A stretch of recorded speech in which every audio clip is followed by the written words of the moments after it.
for her to make sure that you're good when you don't have the ability to, that's what goes with you. And it goes with her. Because both of y'all are one. If she falls, you're going to grab her and pick her back up. If you're falling, what should she do? Right. There's no even thing to think about right there. Because both of y'all are together. Now, if you're not together, then guess what? Then you're on your own. You got to depend on God. Which you should depend on God even in the midst of your relationship with her. Make God your primary source of income, stability, establishment, health, everything. God has to be the primary source of everything, of every income and of every outcome. You feel me? God. So now when you think like that, now you know what to expect out of a woman. And if she's not giving that to you, as a man of God, you'll know how to teach her to give it to you. Because that is what a man of God does. A man of God is a teacher at all times. Because think about it. You're getting information from the Most High. He's talking to you, and then you're conveying that information to whoever you're talking to. Because you're a teacher. You talk to God, nigga. You get information from God, nigga. You study God. You learn from God. You observe God. You think God. You walk God.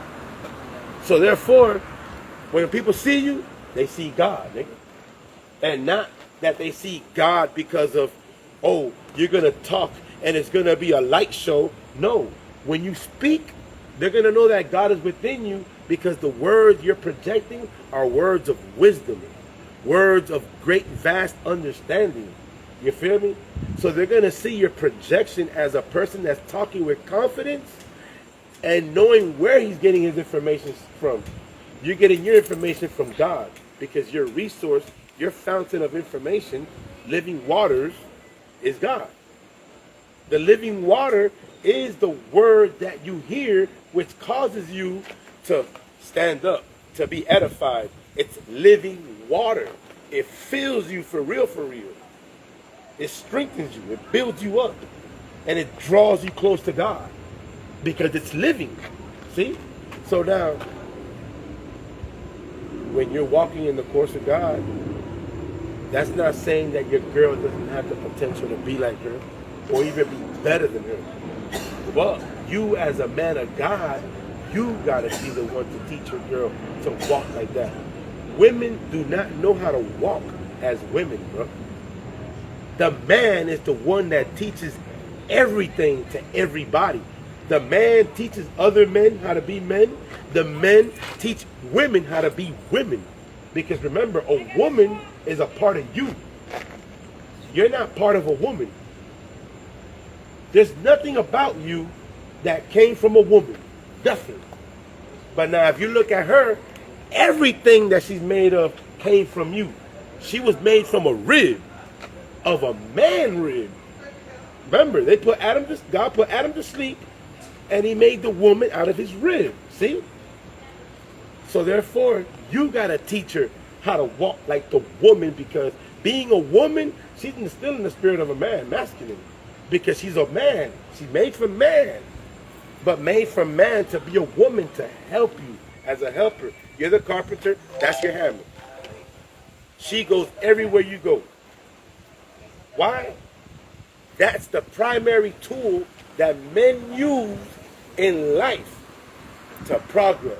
Because that's your helper. That's how it goes. That's like mind and heart. They go together. Yeah, like if you could, died, like, you know, right, if you could think something and you could believe in what you think, then you can receive it.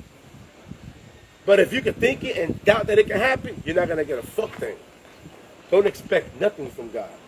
Because to doubt is like a man walking to and fro, tossed everywhere. You can't have no concrete expectation. At all. At all. Why? Because you're expecting vain, inglorious things. For example, You're just saying that this can happen, but you're not believing that it can happen. So if you don't believe that it can happen, then you're not going to receive nothing. And God is not going to make nothing happen for you. And he already spoke biblically about that. When he said, in this land, not many miracles were done because of their unbelief. See? So right there, when a person doesn't believe, things don't happen for that person. Now, are other things in the world going to happen for that person? Like, for example, are you going to have a plate of food every day? Yeah. Because God is not going to deny himself. That's within you. And if God had to conclude a bunch of missions and fulfill things with you in the world, he's going to make sure that you fulfill those things. Because that was just his word to himself at what you were going to do. God don't go back on his word. If God says you're going to be a great astronaut, nigga, that's what you're going to be, nigga, a great astronaut. It's just an example of what I'm saying. Which God don't make astronauts. That's not God's thing. That's a scientific thing. Now, does God want men to explore the deepest realms of the universe? Yeah. But if you commit those works to God, meaning if you're searching out other planets to go spread the gospel there, I'm pretty sure God would have been gave man the plans, the ordinance, the instructions on how to make a craft to get you to another planet so that whatever life form they, the multitude, the unbelievers, say is out there, God would have been made a way for them to get preached to too. Or you think God's going to exclude them and just preach to y'all? Man, come on, man. That's why people got to realize what the hell going on here, man. This shit crazy. You understand what I'm saying? Yeah, dog. Fuck with it, dog. Yeah, real shit.